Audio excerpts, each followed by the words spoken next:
for tuning in. I just want to mention before we get started with preparing for your MOR that in case you did not receive it, the CDC has extended the eviction moratorium again. It's been extended to June the 30th, 2021. Now, I know for managers and owners, that's not a real good thing because, you know, it's been a whole year that we've been dealing with this, but they've got an extension until June the 30th, 2021. We will see what happens in June. To me, the amazing grace in it is that the Treasury Department will help them with their rent that's owed to you. The challenge with that is that most of our residents are challenged and don't know how to do it. So the challenge is going to be you having to do it for them. So I don't know whether that's an amazing grace for you or not, but it might help you to get your money. Okay, let me share my screen. We started off with a question and an answer, and let's just talk. You all wouldn't talk to me last Tuesday, so I had to come up with a program. Isn't that terrible? But I still want you to talk to me. As we go through this, if there are difficulties that you're having in your MOR or something that you think needs to be mentioned to the other group, please, by all means, join in. Also, it's going to be divided into 2 sessions. This session will deal with preparing for your MOR, and it takes you all the way up to the RM or the reviewer leaving your property. The next session will take you from them grading it and giving you a score, what's expected from a score, how the scoring process works, how you can do an appeal. I don't like appeals, but how you can do an appeal or whatever have you. So we'll do that the next time. Let's get started. If you don't mind, I'm going to share my screen. Can everybody see it? Yes, ma'am. Great. I'm going to ask you, if you would, to mute your phones so we won't have that feedback. And for those of you who are a little challenged, that's that bar that goes across your microphone or your cell phone.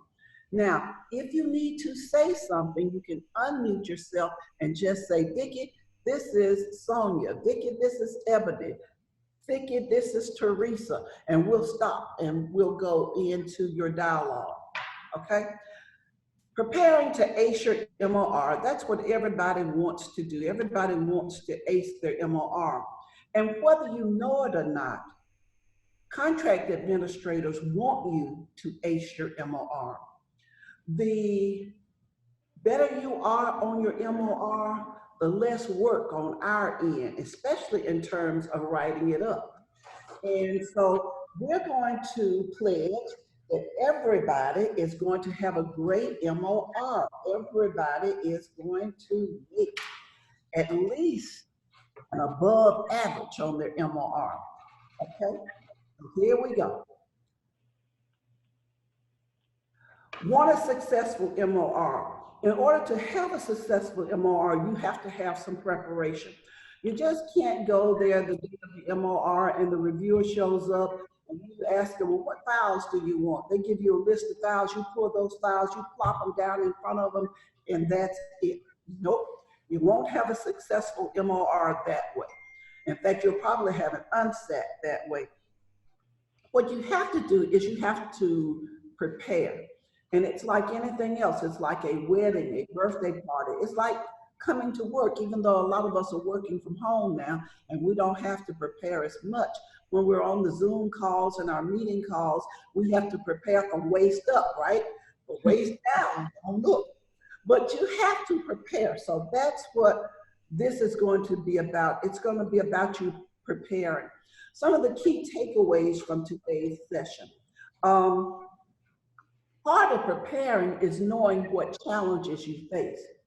Now, I had a friend, and some of you might have met him because he used to be an employee for Navigate. His name was Lamar Traffinstead. Lamar was one of the best people you want to know, but he hated paperwork. And I'm willing to bet that there are a lot of you guys out there that hate paperwork. He would do the work, but he wouldn't file the paper. He had to get married and have his wife be his assistant in order for his paperwork to be in order.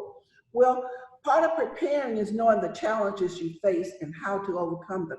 If you know that you hate paperwork, if you know that you hate filing, if you know that, it's repetitive to you, you just can't stand it, do it ahead of time, talks at a time, things of that nature. You got to have a plan. There's a 12-month period between the time that HUD allows us to do an MOR. And they're trying to get a new process to go along with the REACT process, but it hasn't gotten here yet. With the REACT process, if you make what I called an A, if your score is high enough, you don't have to have one for 2 years, 3 years. And that's the same way they're trying to do the MORs, but they haven't gotten that far yet.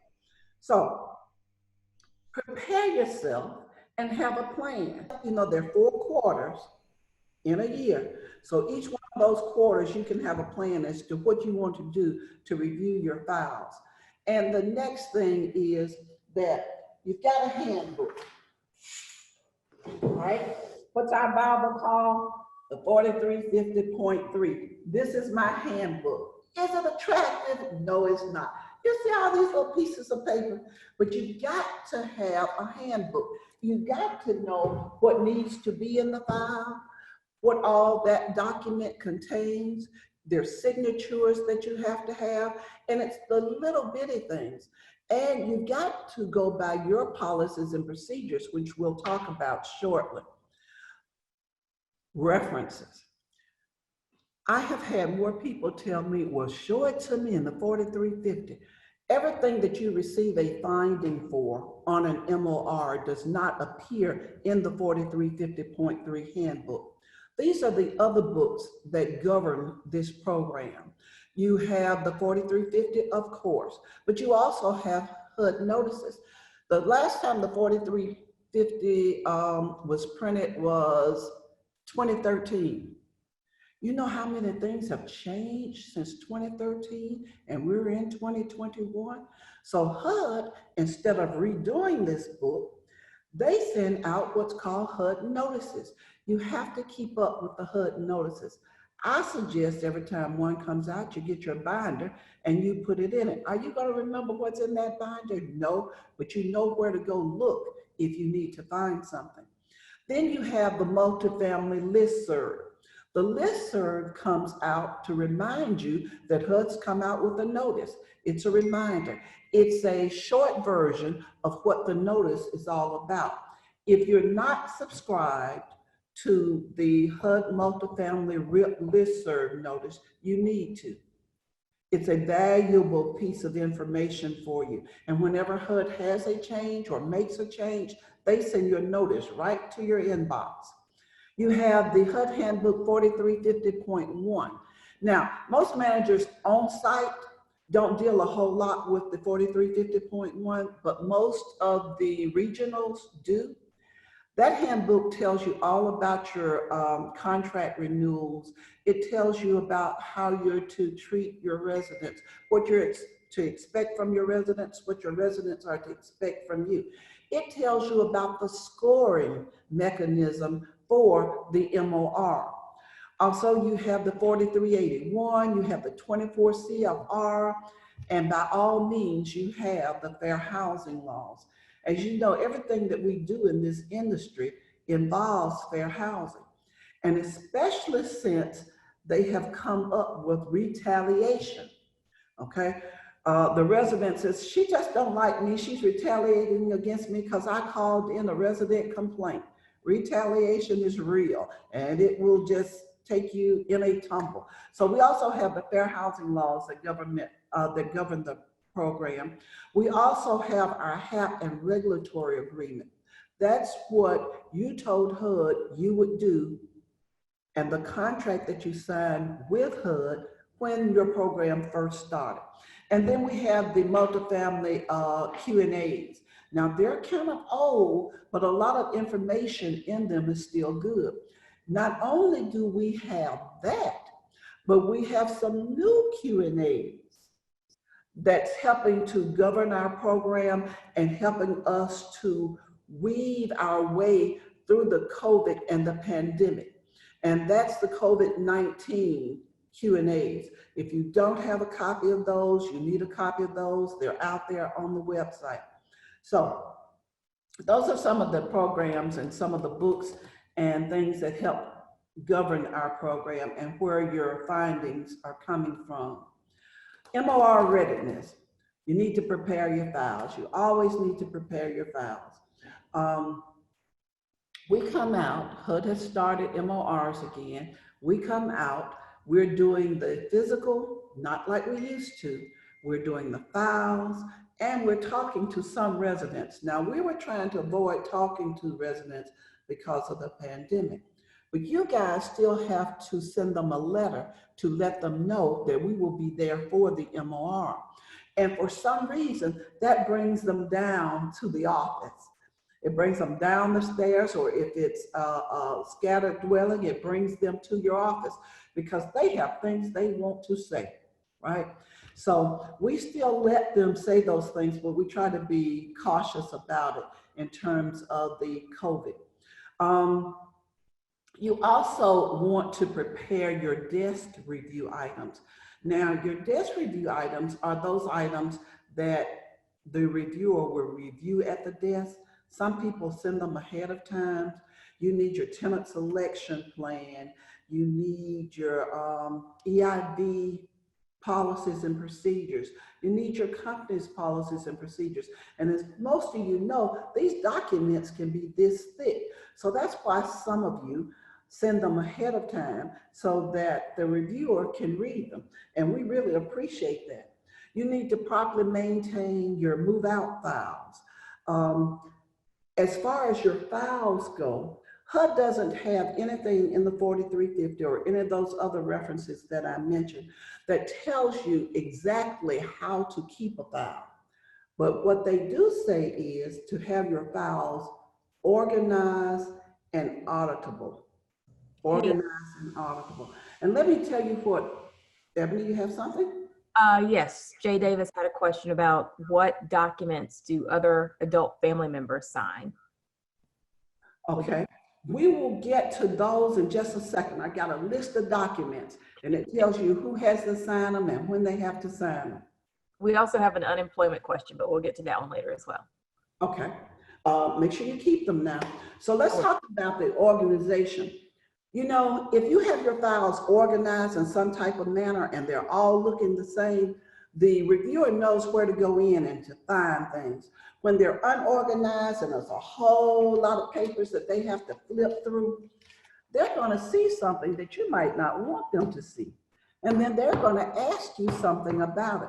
So organizing your files helps the reviewer to get in them, look for what they're looking for, and get on out of them. And as I told you, you've got to have your VAWA policy. Many of you don't have, and you'd be surprised, the VAWA emergency transfer plan has been around a long time, but we're finding that many of you don't have a VAWA emergency transfer plan. And that is indeed a finding. So these documents that you don't have, make sure that you get with someone in your home office, your regional, and get those documents into your office so you will have them. There's one document that I just love, and that's the house rules. Why do I love the house rules? Because the lease doesn't cover enough information to help you govern the property. The house rules are an attachment to the lease. So anything that the lease doesn't have in it, you want in your house rules. So your residents will know what the rules and regulations are. When you get ready to serve them with a lease violation, most of those violations come from your house rules and not directly from the lease. So do keep that in mind. I can't speak enough on file organization. You need to have some mythology to them, and you need to keep them secure. Because it has the EIV information in them, you need to actually keep them in lockable file cabinets. The key is making sure that the right benefits go to the right people, and that's what we're all about. The purpose of an MOR. HUD tells us that the contract administrators or HUD, if you are a RAD property, then HUD will do your MOR. But they want to come out to identify any deficiencies. Now, I can't speak for all contract administrators, and some of you have several. Some of you are regionals and you have several states that you have in your portfolio, so you have several contract administrators. I can speak for Navigate. We want you to do well on your MOR. That's why we give free tips and things. We want you to do well. We don't come out as the Gestapo trying to find findings. But if there is a finding, we must write it up. So do understand that. The purpose of the MOR is so that we can help you all stay in compliance, to identify deficiencies, to eliminate fraud, to support the Department of Enforcement. We don't have as much enforcement lately because we don't have as much fraud as there used to be. Some of you all have been in the business 20, 30 years, and you remember when the Gestapo, the real Gestapo, came out to your property because of fraudulent actions. But it's one of those things where it keeps, MORs keep the program sharp, it keeps you sharp, and we don't have a whole lot of fraudulent and fraudulent things. So we won't waste time and we won't waste the government's money. The frequency of MORs, we're done annually. As I told you, HUD expects for us to do them annually. If you need to reschedule one, we can, the contract administrator can reschedule it if it's in the same month. If it's not in the same month and you want to change months because you really weren't ready and prepared, then you have to get permission from HUD. You can't postpone a review without HUD permission. When COVID first started and the pandemic, we did have to postpone some, but HUD sent out a notice and told us that they would postpone. You all probably remember. And then when they got ready for us to start them back, they sent another notice and told you that MORs will continue. The length of the review. I've had a lot of people ask me, well, Ms. Vickie, how long are you gonna be here? I'm sorry you don't like my presence, but I'm gonna be here only a short time if your files are organized, if you have everything that I need, if you are in compliance and you're doing your property or running your property according to the 4350.3, all of that helps shorten the time. You sending a lot of this information on the desk review ahead of time shortens time. I won't have to sit there and read your EIV policies and procedures or look at your house rules and things of that nature. So the time depends on you. There are major steps. The major steps to the review are the desk review, those documents that we have to review, the 9834. The 9834 is a public document. You can go online. It's the document that I have to use to do your MOR. You could do pre-MORs or self-MORs yourself, going back to that plan and your time management. But this is what you can't do. I cannot walk into your property to do your MOR and you pass me a completed 9834 form and say, here, I got the 9834 off the website. I filled out and completed. You don't need to take the time. That won't work. I have to still go through the MOR process. So I still have to go through the 9834 with you. And I have to make my own mental notes. But it is a good thing for you all to do for yourself and to walk through. We have to review the files. We have to review EIV. Take a breath, everybody. I know y'all hate EIV, but it's a great thing. And a lot of you are using it a lot better. But now there's some of you, your policy says that you're going to run these EID reports monthly. You're doing them semi-annually. Your policy says that you're going to run them bi-monthly. You're doing them annually. That won't work.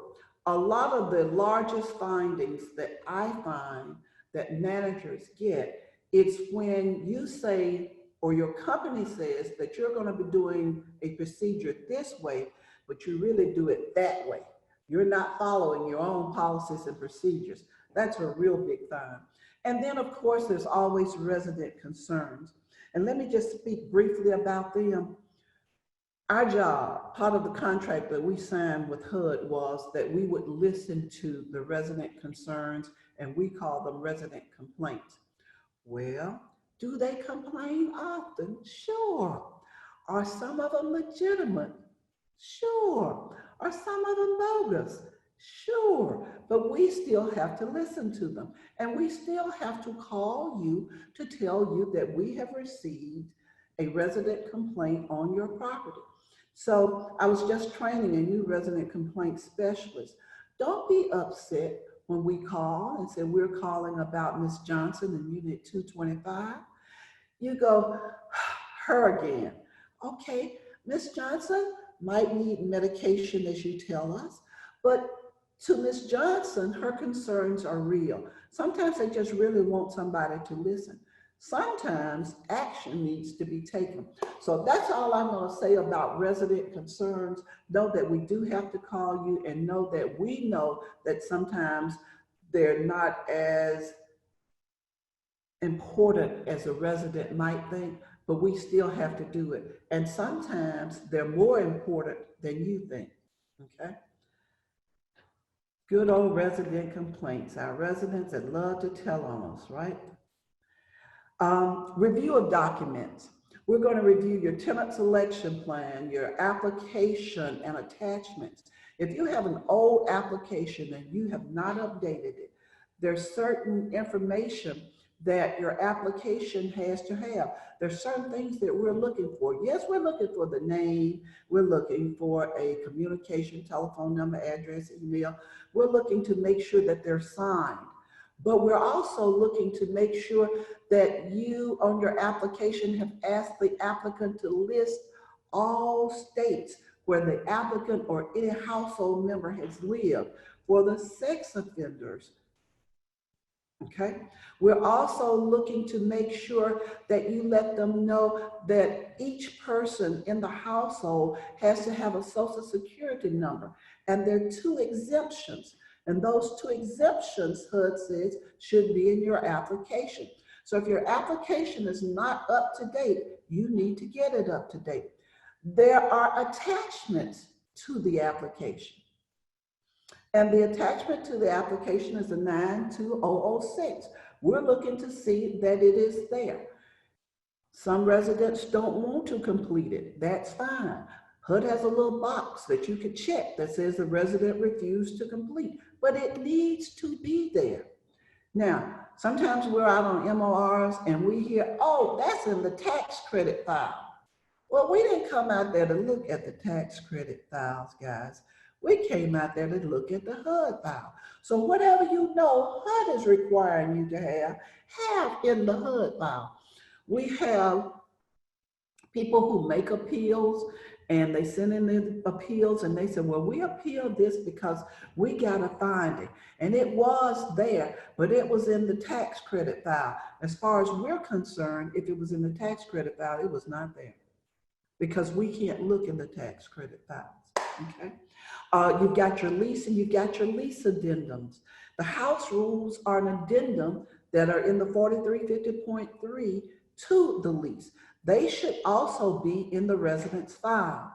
You've got your EIV policies and procedures. Now, the policies and procedures don't have to be in the file. We have to review them. But you need to have the reports that are to be in the residence file, You need to have those that are to be in your other manual,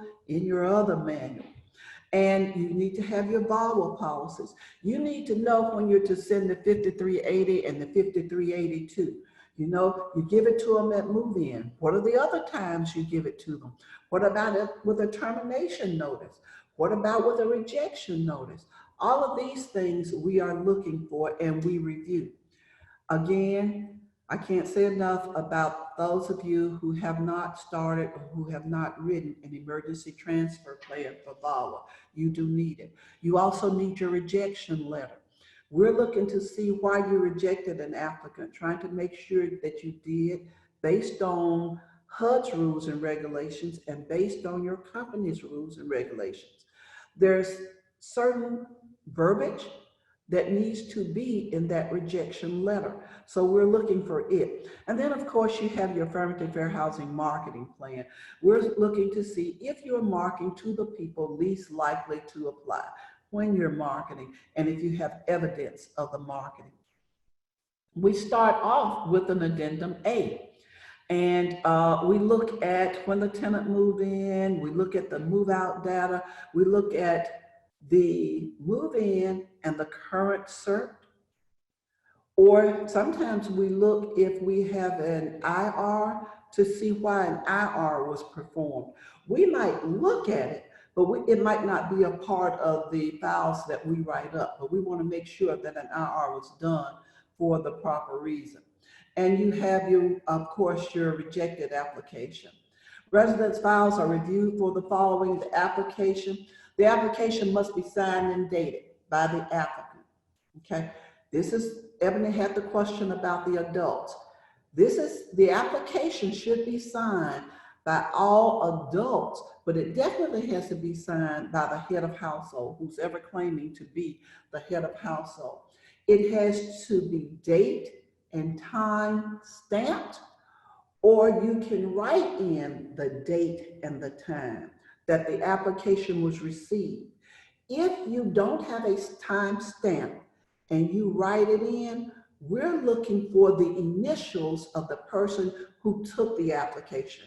So if you're going to write in that I received the application on March the 30th at 10 o'clock a.m., then you need to have V. Bell by it, or VB. So that tells the reviewer who it was. VB may no longer be at the property when the reviewer comes, but at least a manager that's there now knows that there was a VB, and when the reviewer asks who took this application, because they did not have them to fill out assets or some part of it's missing, then that particular manager will know, well, she's no longer here, but that was that Vickie Bell. A lot of stuff she did, you know, I had to redo. You know how we go when we come behind somebody else. The lead-based paint acknowledgement, you need to have one of those in your file. If the property was built when? Prior to 1978. And your race and ethnicity form needs to be in the file. Also, you have the 9887 and the 9887A.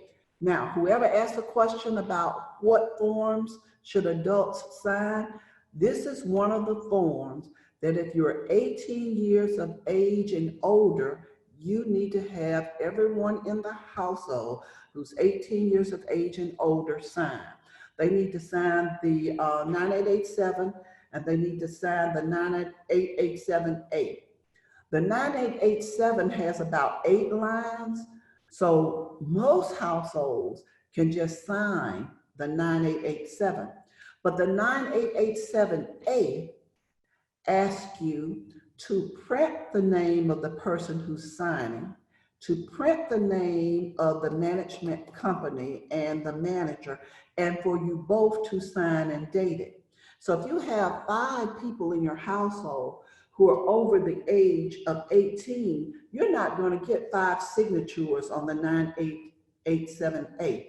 So it's okay to make a copy of the 9887A so that everybody can sign their own form.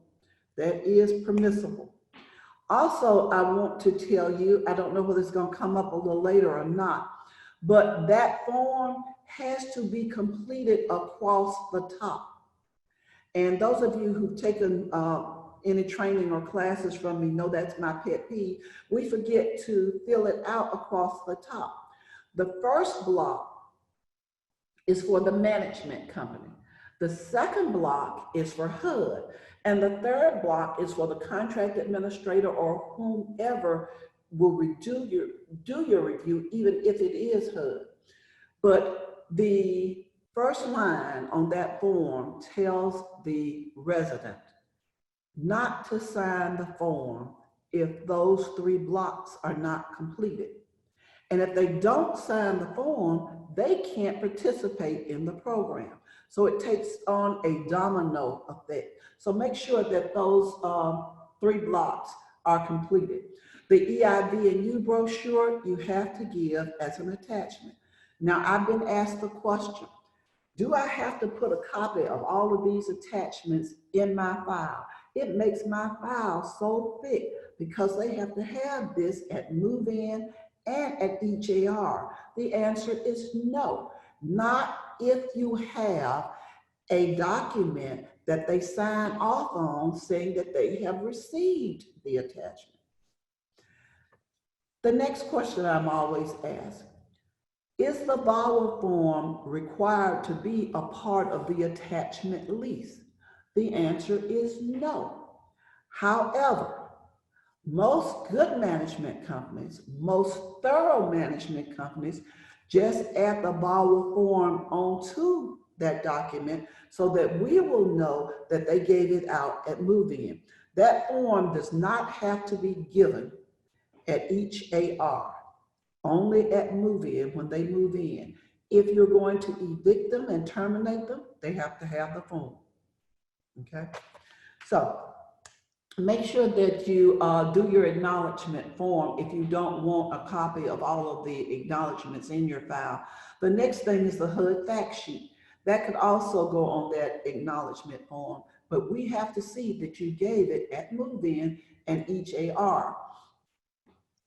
The fact sheet, I just put this little note up here, is the one that comes with the 987 and 9887A. You also have to have the resident's rights and responsibility. Now, they redid this form a couple of years back, so make sure that you're using the correct form.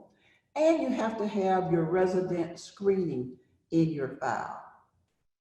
If you are a RAD property and you just converted over to PBRA, you are used to the housing authority destroying the criminal background check. But in this program, you have to have the criminal background check in the file. Do not destroy it. I was working with the housing authority last Thursday or Wednesday, and they were saying, well, what happens? Because we've been destroying them. If you are guilty of that and you're a RAD conversion, then make a note to the file that you did not know, but that you attended a training and now that you know, and going forward, keep those criminal background and sex offender screening in your file, okay? That's a resident screening again. There's other criteria. HUD only requires the criminal background and sex offender, but your company might require credit checks. They might require previous landlords.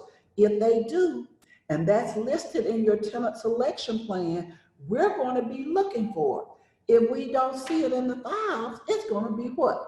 A finding, because you weren't following your own policies and procedures. Again, the lease, this is one of those other things that all adults have to sign. But the lease you have to be careful with. And I say that the handbook says that every household member that's 18 years of age and older has to sign the lease. But you have to go and be governed by your state law. In Alabama, in order to sign a lease, you have to be 19. So you need to go by what your state law says, okay? And HUD will understand. So that means if I've got all the household members and I have an 18-year-old son in the household, I'm looking for him to sign the 9887 and the 9887A. He lives in Alabama. Alabama law says before you can sign a lease, you must be 19. So I'm not looking for him to sign the lease. I am looking for him to sign the 50059 because that makes him a part of the family. And that's a training for another day. When someone in the family, when the head of household passes or moves out, the remaining household members, can they qualify to be head of household? There are a lot of little things that they have to do, and you have to make sure that they do in order to. But like I said, that's another training. House rules. House rules support the lease. If a resident calls us and they tell us that they received a letter of eviction or termination or a lease violation for ABC, then we're going to ask you to send us a copy of your house rules so that we can make sure that your reason is valid. Okay, so the house rules play a big part of running the property and the property policies and procedures. For instance, with your house rules, there might be a rule that in your house rules that all utilities have to be on. There's nothing in the lease that says all utilities have to be on. But you know, as old timers know that that used to be a prerequisite. We could give you a lease violation if your utilities weren't on. Well, now your house rules have to say that. There are a lot of things that your house rules cover. Loitering on the property, trash, a lot of things that they cover that you may not think about.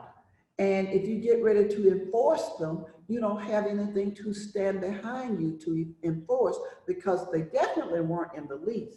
And now they're not in the house rules either. Third-party verifications. You need third-party verifications for move-in, ARs, and IRs. But remember this, you have to use EID first as your third-party verification if it's an AR. But EID will not have any information for your move-in, so you have to use what I call old-fashioned traditional third-party verification. Let's talk about findings. If we come to your property and we're looking at an AR file, and let's say it's Social Security, the resident's on Social Security, we look at an AR file, we do not see the income report from EID in that file showing what the resident is getting in Social Security. But we do see the Social Security awards letter. It is a finding. HUD says that you're to use the EID income report and the income in EID for your Social Security verification unless the resident disputes it. If so, you need to make a note to the file and tell us why you used that verification.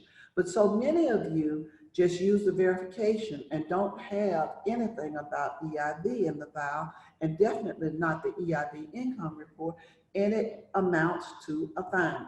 So remember that. All your other third-party verifications, like for your assets, your bank accounts, checking accounts, stock, things of that nature, and your allowances, your medical deductions, all of those are traditional third-party verifications, okay? Declaration of citizenship. You all know that you have to be a citizen in order to receive funds, or non-citizens that have eligible declaration. You have to be an eligible non-citizen or citizen in order to receive assistance, in order for HUD to pay part of your rent. And sometimes that's hard to explain to residents. If not, you usually end up with a split household. And we have a lot of those. We used to have more in Virginia and Connecticut in our portfolio, but now we're having them all over. The child is born in the US and is a citizen, but the child lives with the mother and father. So you have a split household, actually. So do keep that in mind. Pet policies and lease agreements. Pet policy, the lease agreement, and your pet security deposit. You have to have that in the file because it is an attachment to the lease. The handbook says it. And if not, it might very well be a finding. However, if you don't have any pets, a lot of residents don't have pets, especially at the elderly properties. Some do, some don't. We're looking for it to be there and we're looking for the deposit. Now, I got a call and it said that a contract administrator, not Navigate, but a contract administrator says it has to be there regardless. The handbook does say that it is a part of the lease. And the way that contract administrator is looking at it, anything that's a part of the lease needs to be in the file with the lease. Navigate doesn't periodically give findings for that. So that sometimes can be the difference in contract administrators and interpretation. But we're going to say that since the handbook says it's a part of the lease, when you have one, if you have one, and it's applicable, it needs to be in the file. I'm going to stop for questions in just one moment. Let's stop now. Ebony, do we have any other questions?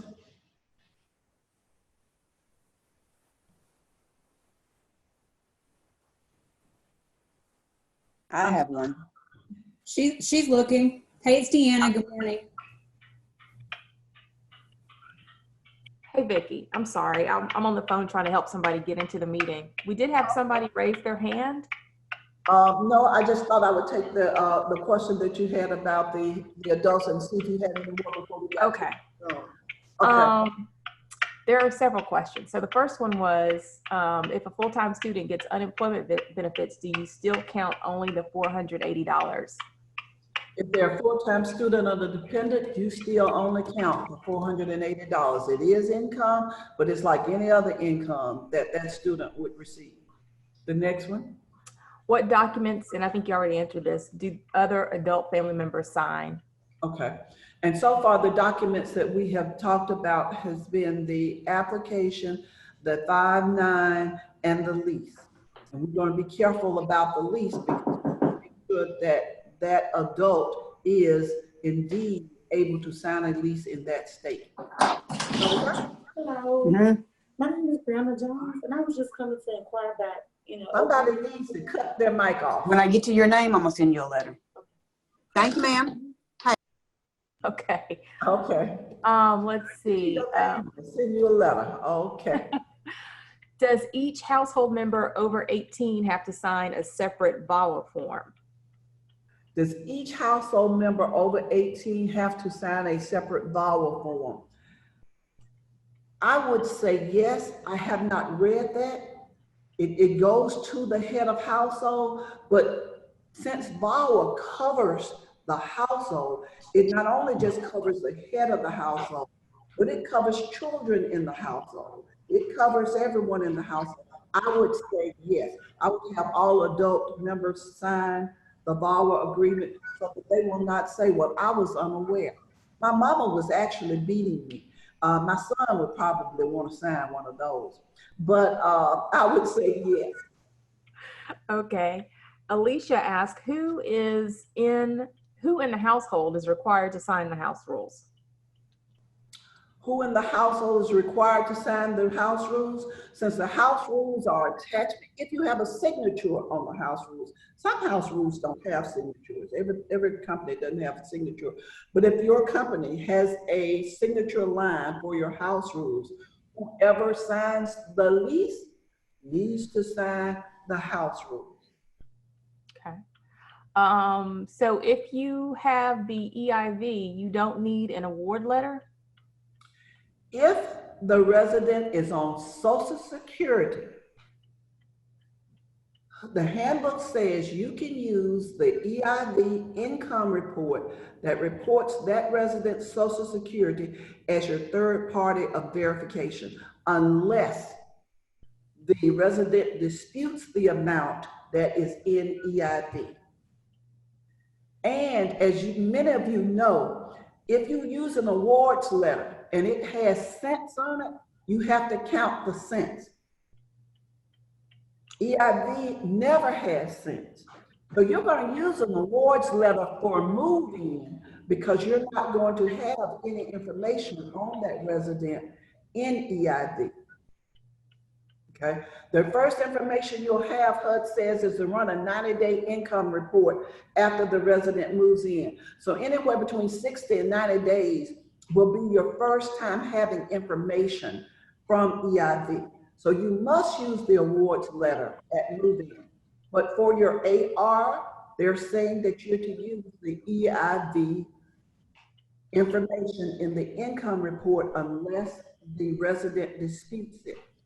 And to stay safe, make a note to the file if the resident disputes it, and that shows why you used the awards letter. But you still have to have that EIV income with the Social Security amount on it in the file, if you're finding if you don't. And I guess just to clarify to say, so if they get SSI, you need that award letter. No. No. Social Security Administration handles Social Security and SSI. So it's all under the Social Security umbrella. Okay.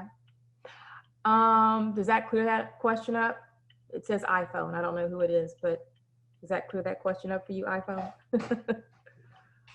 I have another. There, let me just mention, the handbook also tells you not to use the disability status. That's what SSI is. It tells you not to use the disability status in EIV to determine if the resident is disabled or not.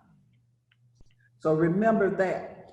And the handbook also tells you that if the resident is receiving SSI, then you can pretty well assume that they are disabled and you don't have to have another third-party verification for the disability.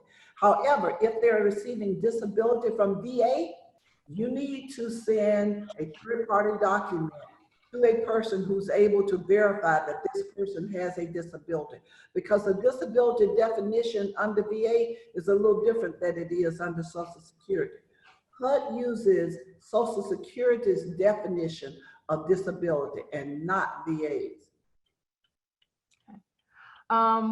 One person was asking for clarification on the EIV being used for third-party verification.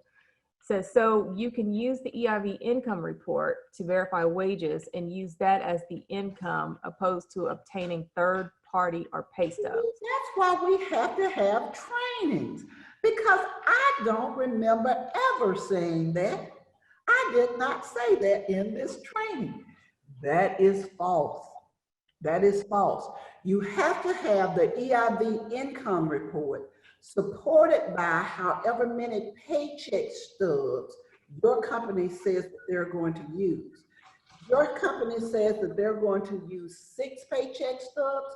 We're looking for the income report to which the resident would have verified, yes, I'm still working at Shoney's.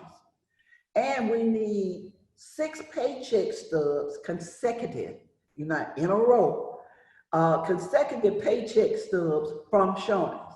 That is your income packet. That's what you're going to use to determine the income for that resident. The only one that HUD says you can use EIV alone for is Social Security. But if it's wages, you have to have the report. Plus you have to have the paycheck stubs. If your company says that you will use 6, then we're looking for 6. Now, what happens when you can't get 6? They moved in, they're going to have paycheck stubs, they're not going to have EIV. So you let them move in with 3 paycheck stubs. You're going to write a note to the file that you allowed the applicant to move in with 3 paycheck stubs. And just like in 90 days with EIV, you have to pull an income report. In 90 days, I would get 6 paycheck stubs to make sure that my calculations are correct. A lot of times they were thinking that I can't move them in until I get 6. No, that's not true. You can make a note to the file. But eventually, if your policies and procedures say 6, then you're going to have 6. So I would use the same 90 days that EIV uses, that HUD allows you to use for EIV. In 90 days, I would have 6 consecutive paycheck stubs to use. Okay, and the same person said that they asked the question because they wanted you to state that, because some people will say that you said what she asked about. Thank you so much. Thank you for helping me to help them listen. Okay. Now, let me repeat it. After move-in, you use EIV as your third-party verifications, with the exceptions of the following. Social Security, you're going to use the amount that's in EIV unless the resident disputes it. Wages, you're going to use the income report that's in EIV that shows the employer, plus the number of paycheck stubs that your company says that you need. Now, we're in this a year, right? We're not at move-in. So if your company says you need 6 paycheck stubs, you need 6 paycheck stubs. A lot of times we have to educate our residents also. You know, I don't see as many newsletters on properties as we used to have. You know, we used to send out newsletters reminding the residents that you're going to need this, you're going to need that, I'm going to need this, I'm going to need that. So some way or the other, remind your residents that they need to keep, when you send them out the 120-day letter, remind them that I'm going to need 6 consecutive paycheck stubs. So to verify income for ARs, Social Security in EIV is acceptable only unless the resident contests. Wages, you need the income report plus the number of paycheck stubs that your company says that you will have in order to compute the wages. Okay, and thank y'all. Keep me on my toes. If you think I say something that you know, but maybe I didn't say it that you think everybody else knows, that's a good one. Remind me, because I want them to understand. Because they'll easily say, Vickie Bell told me, because I have people calling me all the time. Mary Ross told me, and I have to call Mary. Mary, did you say this? No, they misunderstood what I said. So I do understand. Okay. Is that all? We have another question from Ed This is gonna Sullivan. be our last one. Then we're going to get back to the presentation and take the rest.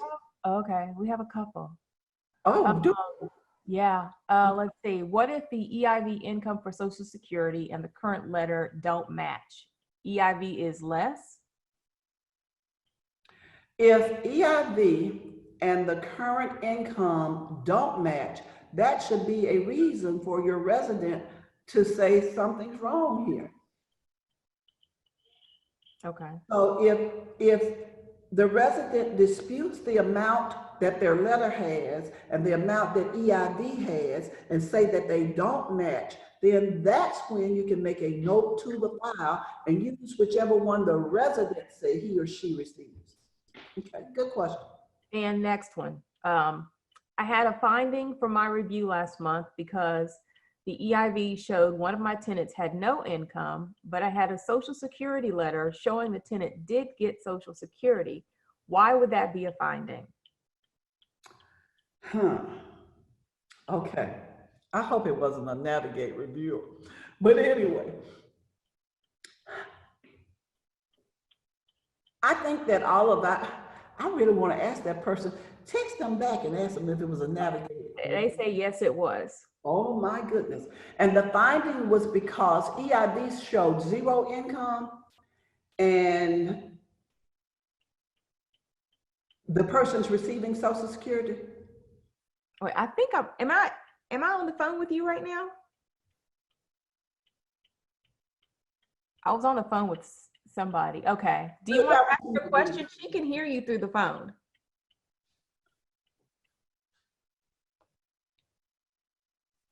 Hello?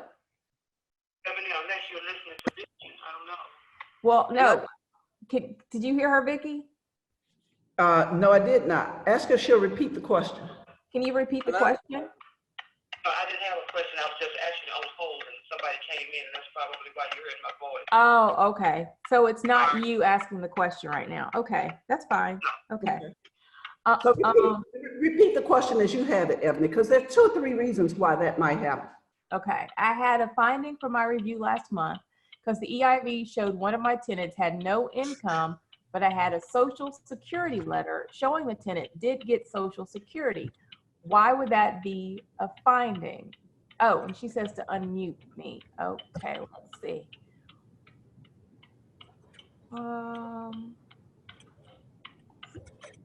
Can you unmute yourself? Hello? Hello? There you go. Hi. Hello? Hi. Hi, can you hear me? Yes, ma'am. Can you hear me?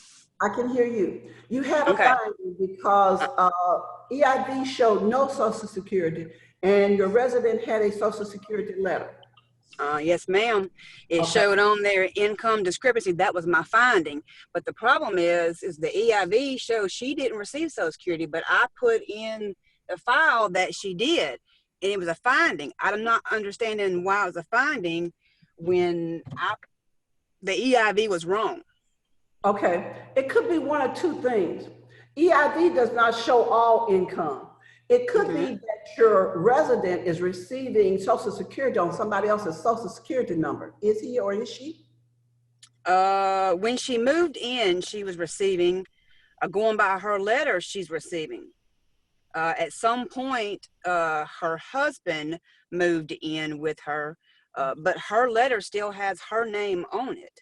It might have her name on it, but does it have her Social Security number? I mean, I'm gonna double check that. Do this. I just didn't. So that I won't take up all of our class time, do this for me. Send me a copy of the documentation, and then I will look to see why. Because now Social Security doesn't carry all income. Social Security doesn't carry child support. Social Security doesn't carry a spouse support. That I don't mean Social Security, EIV. EIV doesn't carry all income. They don't carry child support. They don't carry spouse benefits. So it might be a spouse benefit. There are a lot of adults, believe it or not, who might be 40 or 50 years old that are still getting Social Security off of their parents because they had a disability when they were young, and they're still 40 years old getting disability off of their parents. But it's not their Social Security number that's showing, it's their parents' Social Security number. It's a number that they're drawing Social Security from. So that's a good question. But I don't understand why it's a finding when the EIV doesn't show anything, but I'm now on the 5-9 showing that she is receiving and attached her Social Security letter showing that she's getting it. To me, it shouldn't be a finding. Great. And we will try to find out the answer to that. Okay? Okay. So I look forward to, what's your name? Just Melina Perry. I'm the manager in Louisville, Mississippi. I didn't want all of that. I just want. Oh, I'm sorry. I don't want everybody to know. I'm sorry. I'm sorry. I'll be looking for your email, and it's okay, at navigatehousing.com. Okay. Thank you so much. All right. Thank you. Okay. Ebony. What? How long do we have today? Well, I think we're over time. Okay, I'm gonna run through this, and then we'll take a couple of more. Okay. Okay. Initial notice.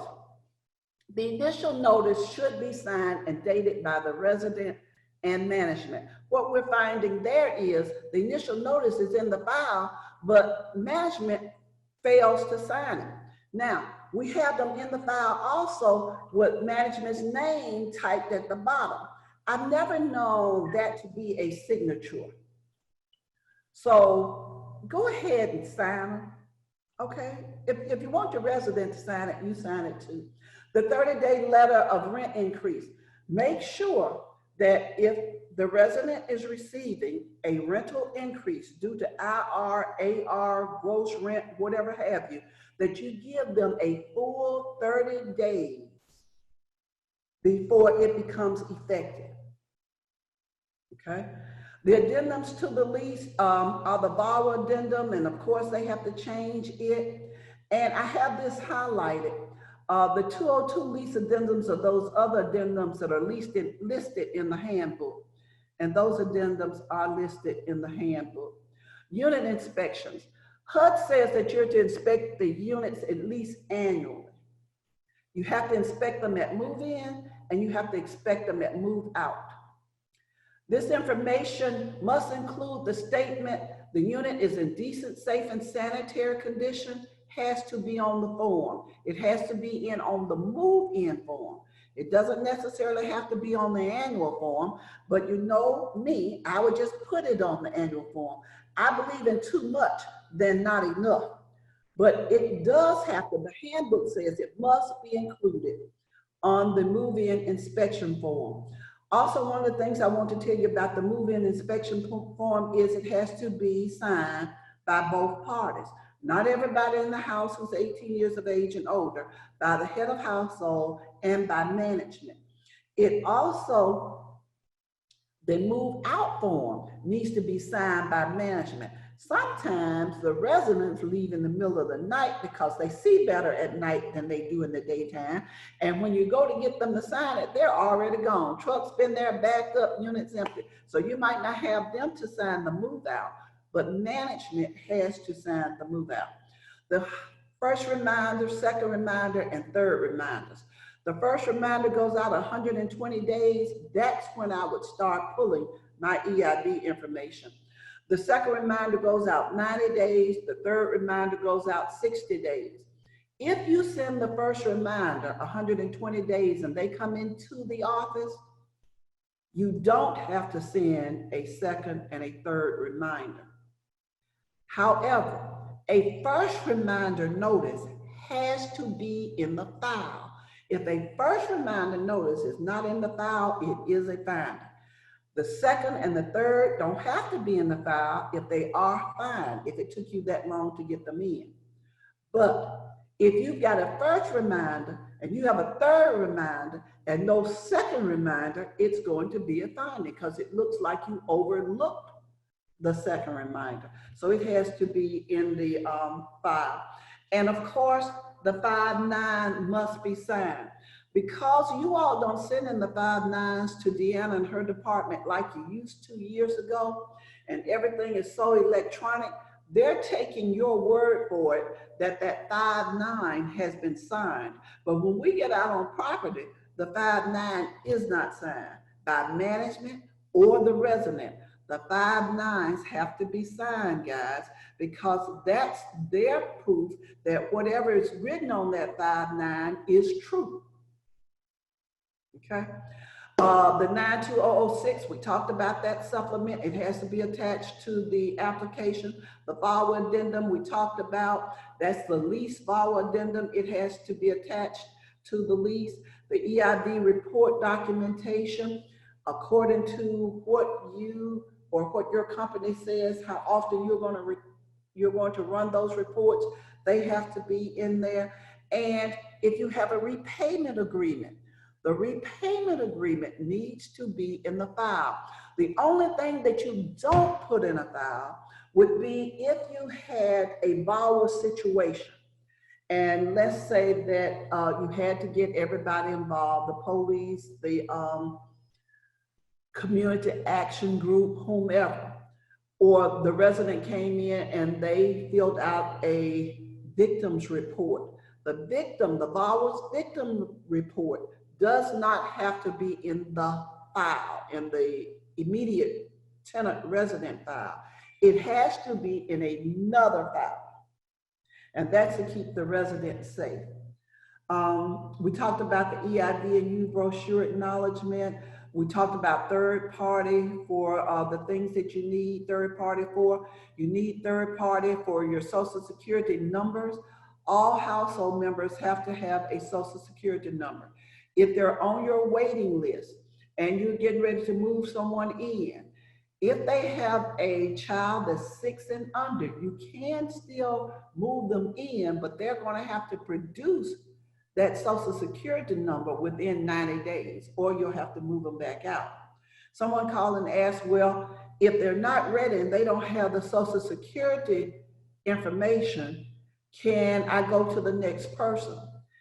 Yes, you can go to the next person if that's what your policies and procedures and your tenant selection plans say, but you can't take them to the bottom of your waiting list. You can just skip over them until they're ready. You have to have proof of age. Most people do it through a birth certificate, but Appendix 3 in the handbook gives you some other methods. You have to have all household income. You have to have assets. We talked, I think it was last week's Tuesday tip, we talked about all of the new things that are coming out for assets like GoFundMe and Venue and PayPal and all of these things. HUD hasn't made a decision on them yet, but you need to keep in mind what assets are. And Hey, Vickie? keep in mind that some assets are disposed of before they move in. So that's why you want a full application to make sure that you carry that information over. Also, child care expenses, medical expenses. Someone asked if you could count the protective equipment now that we're in COVID, such as the gloves, the mask. One of their residents bought this in. Medical expenses are the expenses that are paid out of pocket by the residents to treat a disease or to treat an illness or something like that. So be careful with those. Verification of disability, you need verification of disability if they're not receiving Social Security disability. One thing I want to remind you of, if you have a 25-year-old person and they're receiving Social Security, investigate a little further, because you can't receive Social Security. I'm not talking about SSI. I'm talking about Social Security. You can't receive Social Security on your own number unless you're disabled. That 20-year-old, 25-year-old can receive Social Security on their parents' Social Security number, which might be the incident that we were talking about earlier. But if it's their Social Security number and they're receiving Social Security, then they must be on disability. Okay, so investigate a little further. When you send out your consent forms, owners have to send out owner consent forms.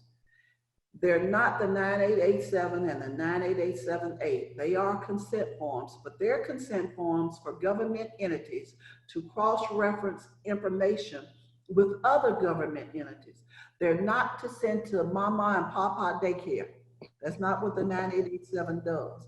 You have to have your own consent forms to send to the daycare, to send to the doctor, to send to the pharmacist or whatever have you. And it must contain the Title 18 information. And the Title 18 information is in the handbook. So you'll get a chance to make sure that it is on there. Addendum Bs, we used to do their, Hey, Vickie, yes, check your messages real quick. they are, now y'all know, yeah.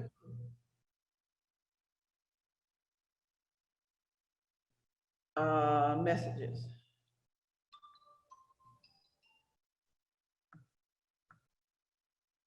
Chat. Okay.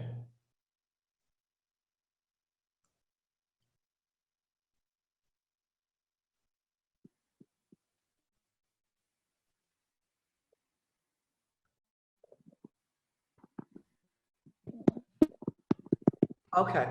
Somebody wants me to clarify something, and I am going through it really fast, so I want you all to understand. This person wants me to clarify the initial notice is provided at move-in. The initial notice is provided at move-in, but the handbook says that the initial notice is provided at move-in and each AR. So you can check your handbook for that one. The initial notice they say is provided at move-in, it is, and you have to have one at each AR, each initial notice. At each AR, you have an initial notice. The first reminder they say is a notice to schedule your annual. The 120-day notice, I didn't explain what the notices were. I was assuming that you all knew, but just in case you don't, that first reminder notice is 120 days. You're sending it out to the resident to tell them that you need to schedule them to come in to complete their paperwork so that they can participate in the assistance. Hopefully that gets it. And that's why I said that when I send my 120-day notice, that's when I will pull my EID information so that when they bring their documentation in, I'll have the EID information to go over with them. You must, I did say this, you must send the first reminder notice to schedule the AR. I told you you have to send the 120-day notice, which is called the first reminder notice. You don't have to send the second and third if they came in timely with the information that you needed from the first reminder notice.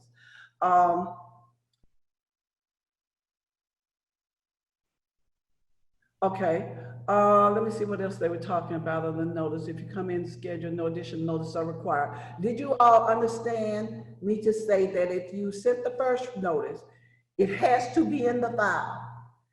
If you didn't have to send any additional notice, no additional notices are required and they don't have to be in the file.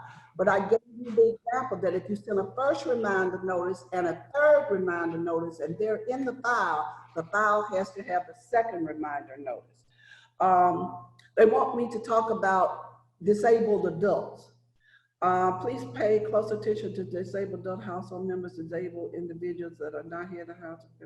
Okay. We hadn't really got all the way down to the disability yet, or we didn't go through. I can't cover everything in an hour, y'all, but I'm gonna try. They want me to talk about a disabled adult. A disabled adult that's not the head, the spouse, or the co-head can be a dependent. I want you to understand that. My son is 35 years old. And he can be my dependent because he's not the head, he's not the co-head, and he's not the spouse. And he is disabled. So he can be a dependent. Dependents, disabled dependents don't have a set age. Well, he can't be a dependent because he's over 20 or he's over 18 or he's not in school. A disabled adult can be a dependent, okay? We cleared that one up. Okay, now this one is a little petty, but if I go back to the notice, I had first reminder notice and I put in parentheses 120 days. That's to show you that that notice has to go out in 120 days, okay? It can't go out, it has to go out at least 120 days in order for it to be effective and you not receive a finding. It can't go out the 123rd day because, you know, it's old. It needs to be 120 days. Hopefully that gets that person's questions. So would that be? I want to say that I am going through this really, really fast because we only wanted to keep you an hour. This is not a full-blown training. For a full-blown training, we would have to schedule that. This is the things that I wanted you to know to prepare for your MOR. That's the name of today's course, Preparing for Your MOR. Hey, Vickie. Yes. Sorry, I have a question. It says a lot of managers are not giving the tenant a copy of the initial notices. Would that be a finding? The handbook says that the resident and the manager will sign it. I give my residents a copy of anything they sign. And it's a good practice to give them a copy of anything that they sign. When they call with a complaint or when they call HUD to ask them to send the document, and they'll say, well, he didn't give me a document or she didn't give me a document. The notices, the initial notice and the 120-day notice are in Chapter 7. So if you have questions, you need to read Chapter 7. And that's all I'm gonna be able to spend on that one today, okay? We'll try to pick up maybe next week if we have a little more time. The Addendum C, The Addendum C is what we send to you when we're scheduling your MOR. It's telling you about the items that you need to have on hand for the review when the reviewer gets there. Now, some of you, as I have said before, just go ahead and send all your Addendum C information in to the reviewer. That's fine with us if it's fine with you. We can't make you or require you to do that, but you do have to have these documents available when we come out. And we listed some of those documents earlier. The Addendum D covers the sex offenders on your property, if you have any. We're going to be looking for that to be signed and dated, even if you have 0. We're just going to collect it, right? So that we'll have it for our files, even if you have 0, you put 0 on there.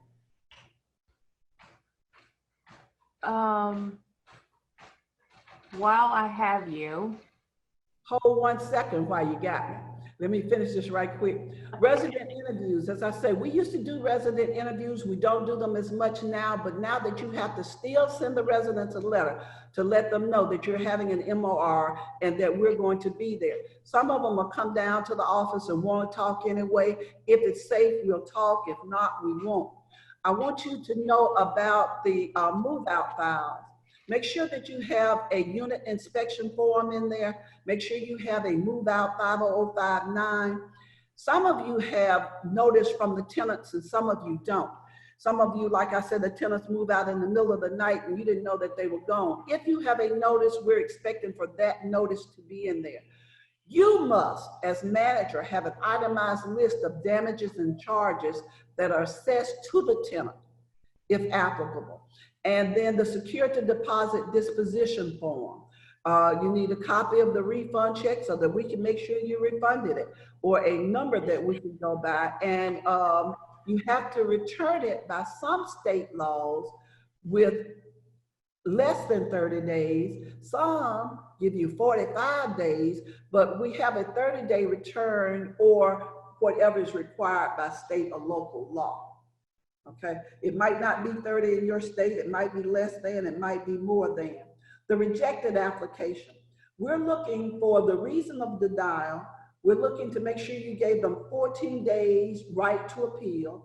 We're looking to make sure that you name the credit bureau if your denial was because of credit. We're looking for any denial documentation paperwork. You know, if you deny them because of criminal, we're looking to see that in there. When you do this rejected file that you put together, you need to have a solid reason, and the reviewer needs to be able to understand why you rejected the file. Persons with disabilities have the right to request reasonable accommodations.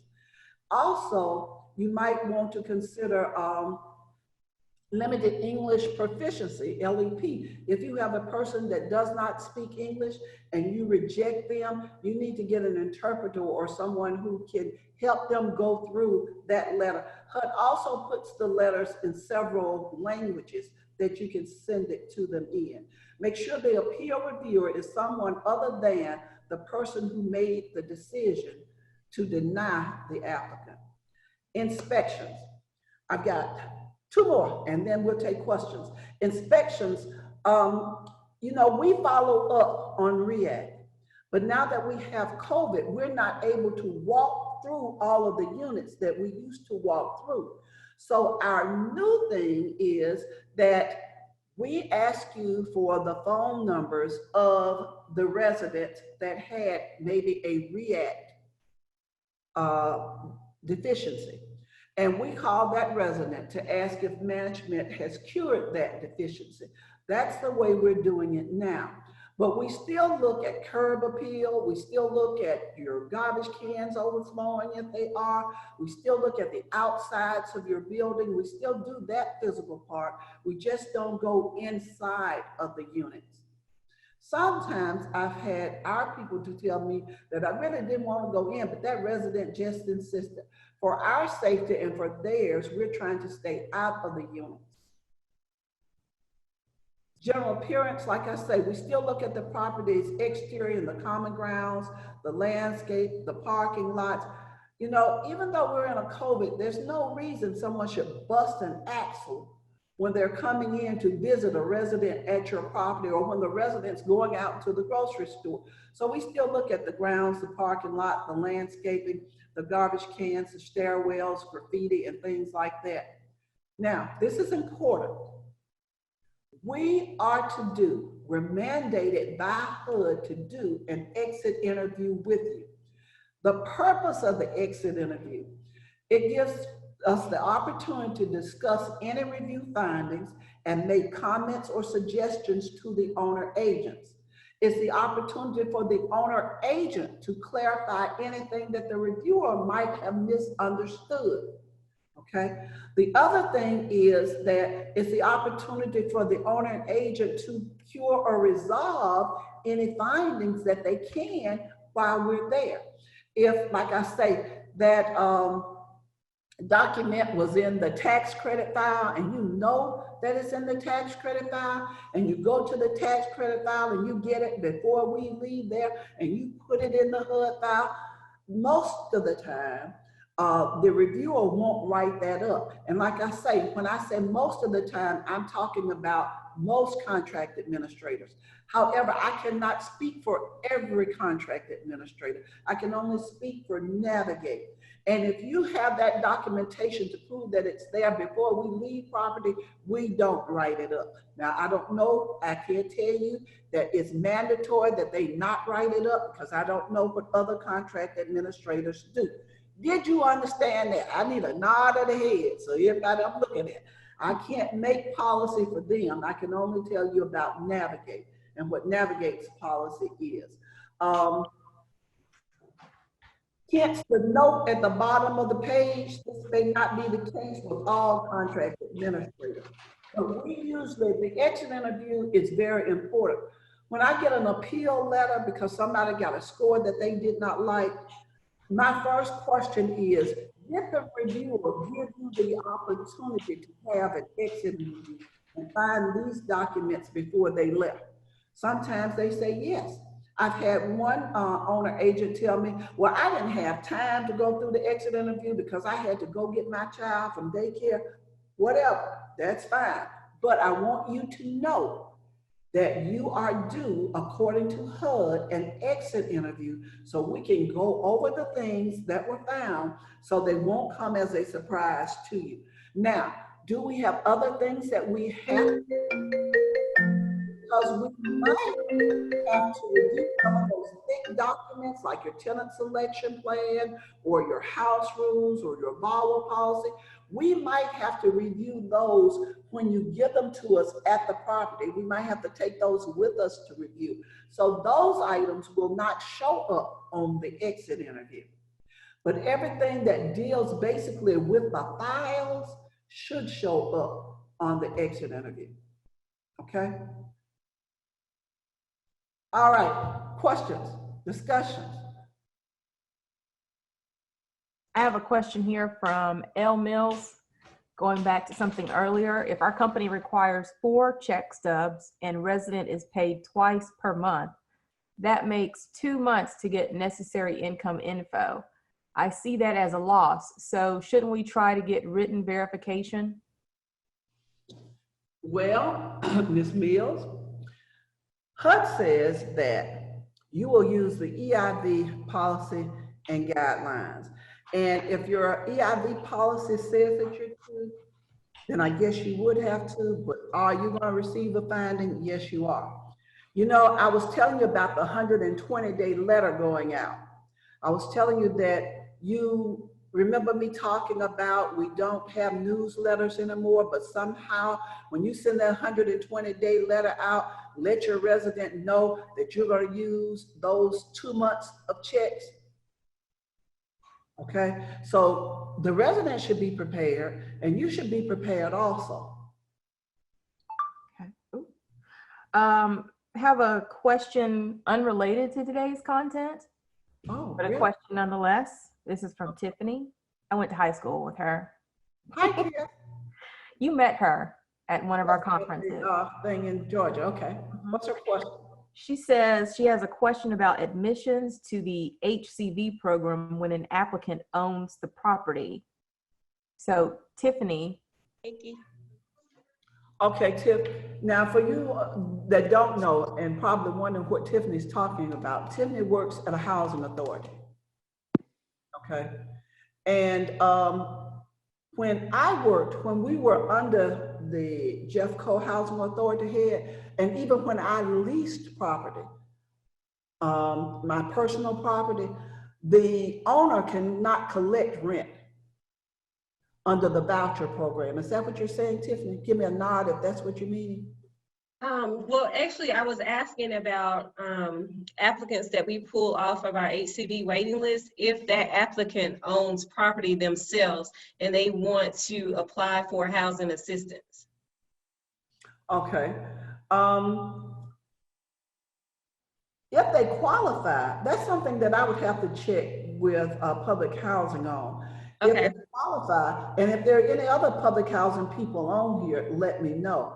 I know that I couldn't rent from myself. I couldn't receive a voucher and pay my rent and own the property. You know, I couldn't do that. But as far as owning another property and living in another property with a voucher, I'd have to check on that one, Tiffany. I'll be glad to do some research and call the people at different housing authorities that I've worked with and try to get you an answer. Okay, I appreciate it. Thank you. Thank you, Tiffany. That's a good question. I've never had that one to come up. We have another young lady on the line, our contract administrator for Alabama, Vernell. Vernell's on the line, and she used to work at a housing authority. Vernell, could you answer that one? If the applicant, excuse me, if the applicant meets the eligibility requirements as far as income eligibility, which would include that asset, if they are the owner of that home, then they may qualify for the Housing Choice Voucher Program. If they are eligible to participate on the program, they would not be able to rent the home that they reside in and own. Okay, so basically you're just saying that we would use the property as an asset. Yeah, the property is Yes. an asset. Anything that you own is an asset. Okay, thank you guys. No problem. And I'll try to do a little more research on that for you, but I know that they can't rent the house that they own. You know, that's like paying your mortgage, getting HUD to pay your mortgage for you. Correct. Thank you. All right. Anybody else? Anything else, Ebony? Let's see. No, I don't think so. If I missed your question, I'm sorry we went about 30 minutes over the hour. Ebony likes to keep me to an hour, but that's a lot to discuss in an hour. It is. It's a good topic though. Yeah, will be on the back end of the MOR. Once the reviewer comes out, writes the report and sends it to you. And meanwhile, don't forget about the CDC extension. And next Tuesday, we're going to talk about the unemployment, the $300 unemployment. It seems to be a lot of mystery about counting and not counting that $300. What is income under unemployment? You know, we got the FCU, we got the ABC, the EXD, and all of those. So we're going to talk about what is going to be counted as income. We went over it briefly on another Tuesday tip, but there is something that I think we need to discuss because we've had in the last month too many people who wanted to count the balance of that CARES Act money. You know, it was $600 a week. Then it went to $300 a week. And they want to count the $300 a week as income, and it's not income. So we just want to clarify that for you next week. We might let that little cartoon lady do it. Yes. So we're going to post a link to this Zoom later today so you can watch it again. If you do want more extensive training as you prep for your MORs this year, give Vickie a call and we can set something up with you and your staff. And our next live Tuesday tip is going to be on April 27th. So I'll send out a registration link to that. Okay. And if you have a topic that you want, let us know. Thank you, guys. We really appreciate it. And to the young lady that's going to send me the email, don't forget to send me the email because I'd like to see what that's all about. And then we can explain that to the group on the 27th. Thank you. Y'all be good. Be safe. Bye.